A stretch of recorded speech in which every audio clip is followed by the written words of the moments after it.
怎样怎样，就我以为我股票又赔了100万，或者是什么 Foodpanda 没送到，因为这些是生命里面最可怕的事嘛。就如果你是拿那种有线什么东西的话，你会很麻烦，你要一直拿上拿下。可是我2个手都在吃，很重要，吃是最重要的，不要在那边浪费我的手去拿耳机。明明很多人要排队去跟他拍照的唐老鸭，自己冲向我，然后我想说要干嘛？因为在迪士尼乐园里面没有人会一个人就一直 all the way 一个人，所以我自己本人在独处的时候，其实有花一些时间攻击酸民，因为那是我的乐趣。你知道我已经成为网红10年了吧？我就真的还是会闹他们，因为我真的觉得很有趣。爱尔烧。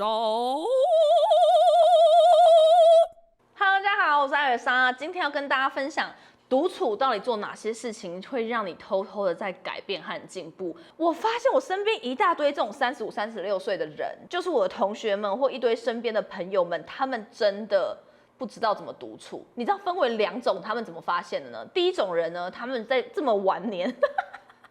晚年还要35岁就老死了，不是啦，是因为他们这一种人呢，就是从高中啊、大学就一直有男朋友，你知道吗？这一种呢，他就是一直无缝接轨，然后一直有男朋友，然后他就是25、26岁就结婚，或27、28岁结婚，结果因为你知道嘛，35了嘛，所以大概就会有第一波离婚潮，然后一离婚或是一跟这种长跑多年的男朋友分开后崩溃，他们的崩溃是花了2、3年，花了1、2年走出失恋了以后，顿时发现他很怕孤单，很怕自己一个人，因为他从来没有自己一个人去做过某一些我觉得非常 basic 的事情，例如说去美国的佛罗里达乐园1个礼拜，然后自己玩，这是 basic 的吗？因为我本人就是这样。反正总之呢，他们就真的一些很基本的，就是说他真的很想要看电影，可是他真的不敢，因为他没有这样过。他想要去外面吃饭，他却不敢，他甚至一个人都不敢出去吃饭。我这个人，我上一次跟另外一个人一起真的出去吃饭，就2年前啊。因为我真的在社交圈里面就是很舒适、很近的人，那这些人不是在他家嘛，或者我们就是随便在那种小吃店乱吃这样，他不像是一个真正的出去吃饭。但是我在去那种fine dining 啊，或者是去饭店那种自助餐啊，或去某某锅去吃那种烤肉烧烤，去吃各种麻辣火锅，我都一个人。你知道一个人吃的东西要有几个装备？第一个就是手机支架，手机支架一定要符合吃东西的，不能太低或是不能太圆，这我太有经验了。然后再你一定要有蓝牙耳机，因为像那种每一次吃那种这一锅啊，或是某某这种，就是要一直叫料，一直叫料。然后你在叫料的时候呢，因为不能叫错，所以我要听那个人讲什么，然后我这东西要赶快暂停一下，然后 OK 了以后我再回来。就是你看，这是不是要独处到一个极致专业的人才讲得出 SOP？ 就如果你是拿那种有线什么东西的话，你会很麻烦，你要一直拿上拿下。可是我2个手都在吃，很重要，吃是最重要的，不要在那边浪费我的手去拿耳机。所以这些都是独处到一个极致的人会知道的事情。那这些人连那么 basic 的出去只是吃一个美而美都不敢，那就没法。然后我觉得很多人啊，他们会这么害怕独处，是因为他们会孤单，然后因此而不敢独处。可其实真正的独处，它不是孤单，而是那一些年纪长到很大了以后，然后突然发现自己要去独处，而不知道怎么独处的人，这些人才是真正的害怕孤单的人。那很会独处的人，他其实反而不会孤单，因为他会很享受这样子的自己，这样子的空间，甚至他会在这种时候能量回来了。这种时候呢，他怎么会孤单？这样子的人，我觉得他会反而自己储备好能量和所有的状态了以后，再去见人群，再去做其他下一个事情的时候，他会更有精力充沛的感觉，所以他就会完全的享受这个独处，但那个独处就不是孤独或是孤单。所以呢，这是一群，另外一群呢，是他们天生从头到尾就是喜欢群体生活。他们在高中、大学的时候，甚至一毕业去一些公司里面，喜欢团购，喜欢一群一群的去做很多事情。一群一群旅游，但是呢，他就在离职了以后，或是生活有些转变了以后，发现，有一些人渐行渐远，有一些这些朋友们他们都有家庭了，所以他就没有办法很容易揪到人，他就开始很恐慌。这种廉价啊，或者是真的要长时间找不到人的时候，他不知道自己能做什么事情。可其实独处是一个人类最棒、最专注、最精华的时光，所以你应该要把这个时间好好的拿下来去做几件事情，让你有小小的改变或小小的进步或成长啊。第一件，我觉得独处时可以做的事情就是阅读。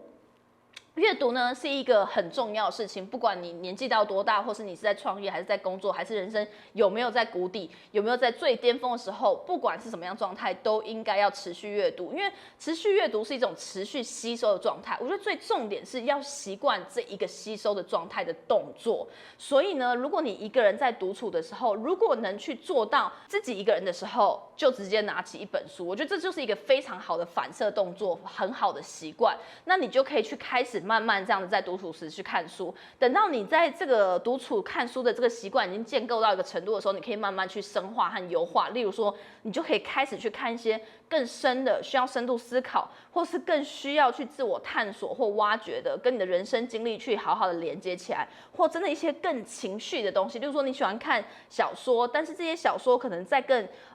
文学性一点，或是再更多不同的情绪，它可以带领你去表达出更多你自己的不同的情绪。那是你在不是独处的状况，有很多人的时候不敢表达出来，不想显露出来。可是这个时候，你就可以透过这本书把你的这些情绪引导出来，进而更认识自己。所以我觉得阅读是一个独处时应该要做的第一件事情。第二个呢是复盘，在夜深人静或是你一个人的时候呢，你就可以把自己的所有规划，例如说你最近在做哪些事情，未来你有哪些人生规划，或是你的梦想，或是目标，或是你最近生活过得一团乱，一直耍废，然后一直遇到一些比较意外的事情，但都没有去好好的盘点这些东西到底是发生了什么事，怎么会变成这样，然后变成这样以后，我们把它厘清出来，找出一些可以解决的事情，一个一个去解决。那这些一个一个解决，它可能就变成未来的一项一项的小目标要去达成。那你就会可以透过这样子的复盘去做下一个阶段的人生规划，或是下一个阶段需要做的一些未来小目标，它就会让你的人生从脱序中变得比较有一个正确的顺序安排，就会走向正轨的感觉。那第三个呢，就是写作。我很主张大家一定要写东西，当然不一定要用笔啦，你用打字打一打也都可以。那写作是一个你自己有各种灵感、各种想法、各种想要跟自己对话的内容，都可以透过这样子打字去把它，或是写东西把它去笔记下来。你可以去找出你自己最舒服的方式。有些人他真的还是很喜欢手写的那个感觉，那你就真的要买一本很漂亮、你很喜欢的笔记本，做一个自我的小投资这样子，然后在里面去写日记，写下一些你今天看到什么影集，你今天现在独处的时候感觉是害怕的，或是今天谁跟你讲哪一句话其实很重伤你，可是你想要知道那重伤的原因是什么，把这些东西都是变成像我刚刚讲的复盘。可是有些时候复盘就只是想一想，或者是把它拿来做具体的比较务实的计划，可是不是那种心灵层面的。但是在这个写作的时候，你就同时可以把这种心灵的层面啊，有的没去把它写下来。那写下有一个好处是在写的过程中，它会再升值到你的心里，你就会有一种这种回音的感觉，你就会在写完以后再去细想一次，写这个东西真的是对的吗？或者写完以后你再次去看到这个字打出来的感受又是什么 ？maybe 又有更深层的感受，然后 maybe 又有更多的灵感。所以不管你是不是做创作，或是创业，或是你真的想要自我成长很多的人，我觉得他写作一定是在你的生活里面必须要去养成的习惯。他不一定要让你变成作家，或是不一定你是要去经营自媒体啊，或把这些东西发布出去。但这个东西绝对都像是一个日记的概念，会是你未来很好去回头去做复盘滋养的一个证据。去想说，当年的你想的内容完全怎么跟现在想的不一样，或是未来的你回来去看，未来的我本来目标长成这样子的人，可是我怎么一直都没在正轨？那你就会知道你的人生可以再怎么样做得更好了嘛。然后再来呢，我觉得是运动。运动这件事大家都知道，可是呢，一个人自己在家里，自己在一个很 peaceful 的状态去做一些运动，跟你去揪人、跟家人或是跟其他的人一起去运动，其实非常非常不一样哦。我自己就真的有这样子的一个实验，就是某一阵子我很常跟一群人 hang out， 我为了想要跟他们 social 攀关系，所以呢，我就会一直跟他们出去做瑜伽或运动。那我就发现那个感觉是，就算我在运动，我都不是在真正的运动，我没有那么去感受到我的哪边的肌肉比较微弱，或是我哪边的姿势做的没有那么精确。但是当回过头来，我自己一个人在运动的时候，因为反正也无聊嘛，专注力只能回到你自己身上。我最近真的这个部分的肌耐力不太 OK， 难怪就是因为这样子，所以我腰可能会比较酸。我就因为这样才去洞察，去真的更深度的了解自己的身体的各个面向，才找到自己的一些苦恼的点。然后那个苦恼的点是我平常可能去吃个止痛药，或是去按个摩，我以为就没事，可是它就一直持续在。所以在我自己持续的很安静的自己去做这些运动了以后，我才发现哦，这是我洞察到我自己应该优化的身体部分的保养和保健。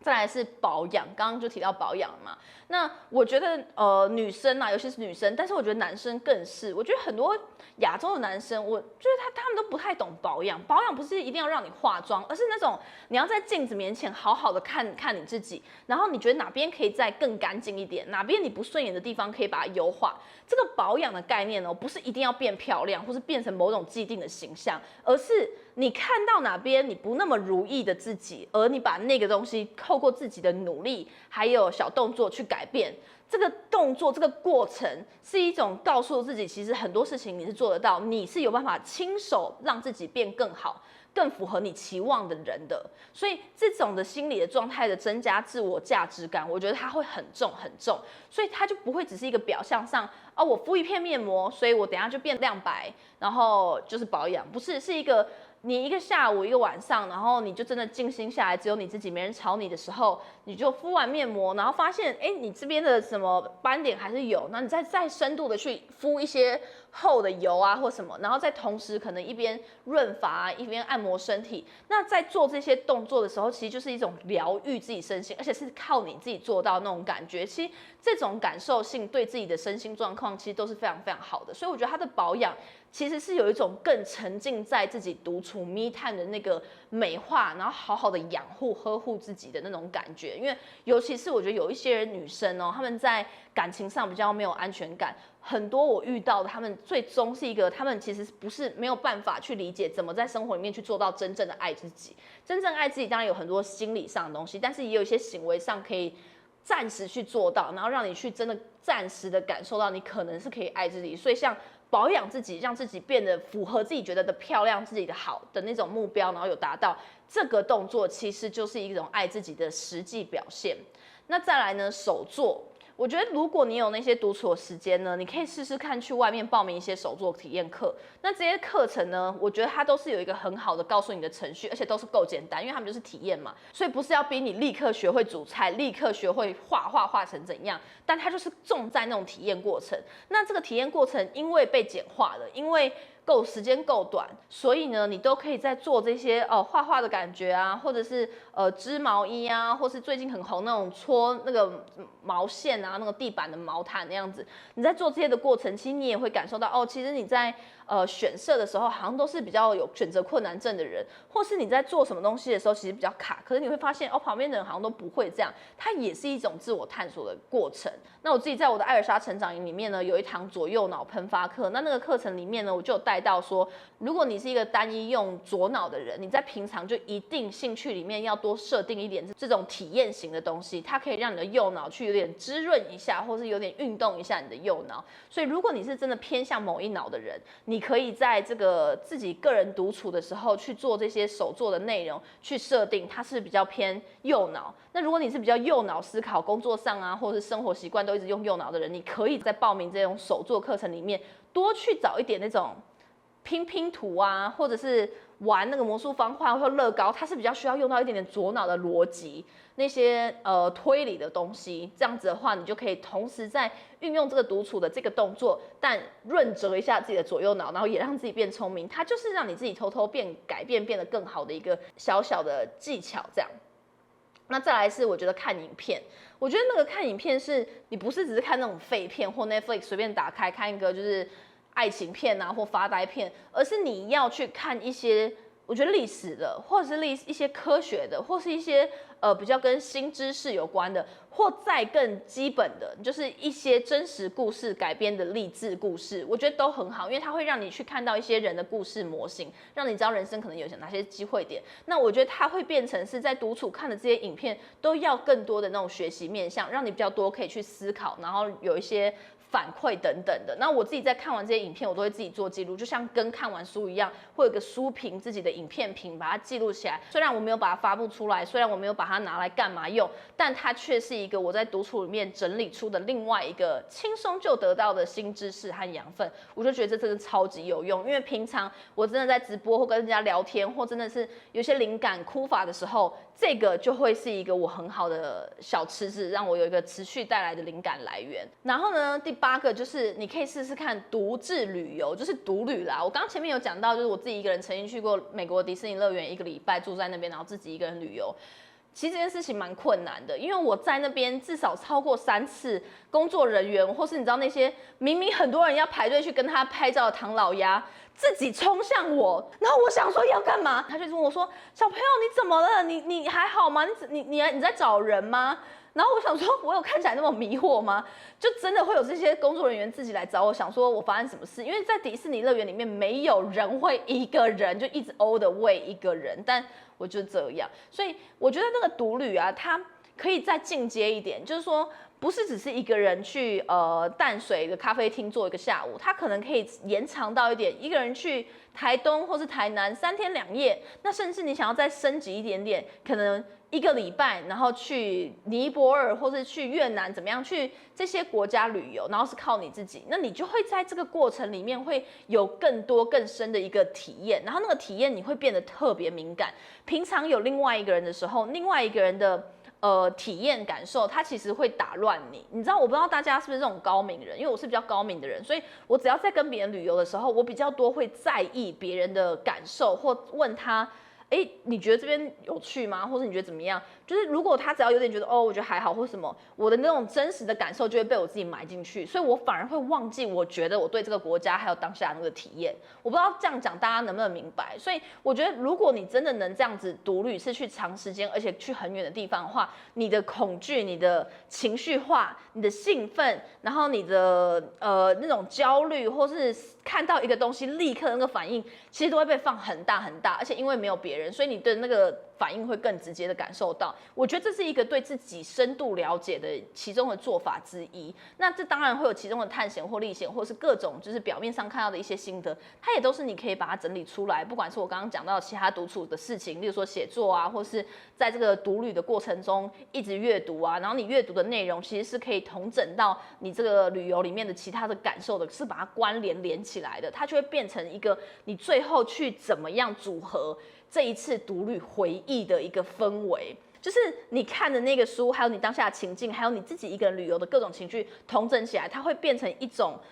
我觉得很像是一种真的是礼物它会像是一种特别的礼物、特别的氛围，它有一天一定会变成你生命里面一个非常珍贵的宝藏，纯埋在那边，你的这个旅游体验就一定不一样，跟一般的旅行团或那种 shopping 团，我觉得真的会不一样。好。再来第9个呢，就是冥想。一个人独处的时候，我觉得你真的可以试试看冥想。冥想没有那么难，也没有那么诡异，它其实就是你真的上网或在 Spotify 啊、YouTube， 我都是在这里面去找那种免费的冥想音乐。那有的时候你真的不知道要做什么，或是你那时候心境感觉特别的混乱的时候，你就放一下这个音乐，然后你就随便用一个你最舒服的坐姿坐着，然后闭上眼睛。其实那个音乐你选对了，真的可以进入一种很空灵或是那种意识无我的状态。我真的觉得是因为音乐选对了，你随便闭上眼睛，其实就是真的静下来就可以，过几分钟就跟上。所以我觉得那个冥想状况会特别特别好，尤其是有的时候我工作特别累，或我一整天真的没有休息，我太想睡，我反而不是直接去补眠，我是到一个很安静的地方独处，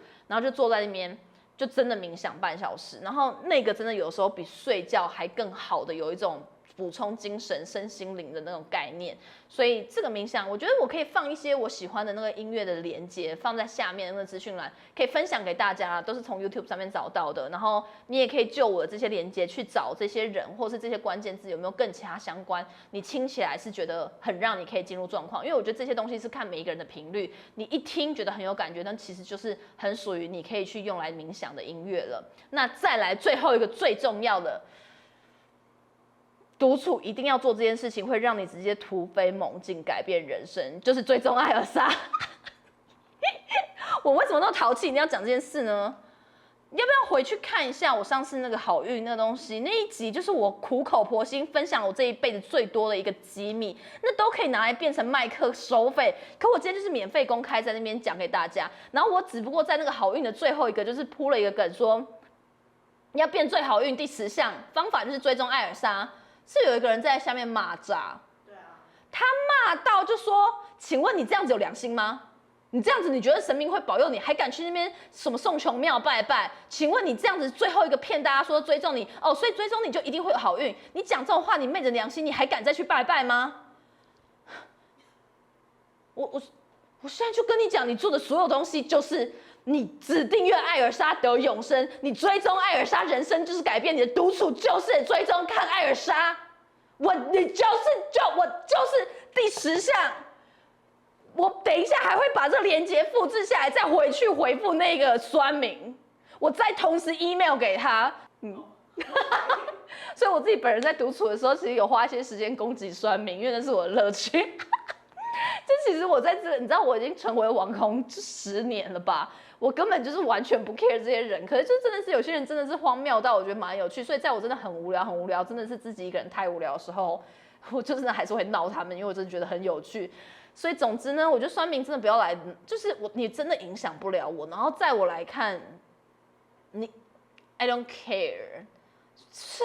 I don't care， 真的不 care， 好不好？所以你不用再花心力打字在我这边，不是有一些那种兼职打一个字1毛还可以赚钱吗？不要留在我这边浪费你的人生，真的，因为我真的不 care， 而且我看不到，好不好？我看不到，好像也怎么会看？我告诉你，对，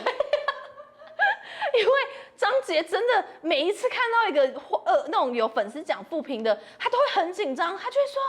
艾尔莎，然后我说怎样？就我以为我股票又赔了100万，或者是什么 Foodpanda 没送到，因为这些是生命里面最可怕的事嘛。就真的只是有一个人会说点，然后他下炸。好，总之今天这集就到这边，请大家独处时要多多就是重新看艾尔莎的 YouTube 频道，好不好？啾啾。